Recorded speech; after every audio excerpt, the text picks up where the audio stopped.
டேய் அறிவாலய அடி முட்டாள்களா, திருட்டு திமுக பயலுங்களா, கஞ்சா கமநாட்டிங்களா, போதை மாநிலமாக தமிழ்நாட்டை உருவாக்கின புறம்போக்கு நாய்ங்களா, உங்களை சங்கு ஊதி சவப்பெட்டிக்குள்ள அடக்க போறோம் அப்படின்னு சொல்லிட்டு ஒரு போஸ்ட் தான்டா போட்டேன். பாக்குற 10 பேரும் ஷேர் பண்றான், பாக்குற 10 பேரும் லைக் பண்றான். உன்னை குழி தோண்டி புதைக்கிறதுக்கு அவ்வளவு சந்தோஷத்துல இருக்கான். இதுல முக்கியமா நோட் பண்ண வேண்டிய ஒரு விஷயம் என்ன தெரியுமா? இந்த லைக் இல்ல லைக், அந்த லைக் பட்டன் அழுத்தி பிடிச்சுன்னா அப்படியே கட்டி பிடிக்கிற மாதிரி ஒரு ஹார்ட் சிம்பிள் வரும். அதை தட்டான். நிறைய அதுதான் வருது. நல்லா இருக்குல்ல அதை பார்க்கும்போது. எனக்கு ஃபாலோவர்ஸ் எல்லாம் கிடையாது அதிகமா. பாக்குறவங்க ஷேர் பண்றதால தமிழ்நாடு ஃபுல்லா ஷேர் ஆகுது. இந்த திமுகவுக்கு சங்கு ஊதணும்னா தமிழ்நாடே வந்துட்டு திருவிழாவா தான் இருக்கு. அப்போ வந்துட்டு பருத்தி வீர படத்துல கேட்கிற மாதிரி நீ ஓனர் இல்லையா?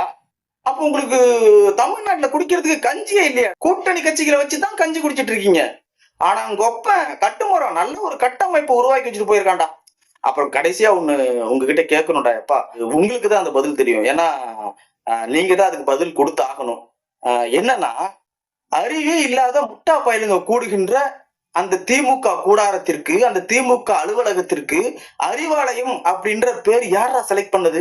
அதுக்கு மட்டும் ஒரு பதில் கொடுத்துட்டு போங்கடா. ஏன்னா எவனாவது வந்து கத்துறவா அதுக்கு தெரிஞ்ச பதில கத்திட்டு போயினா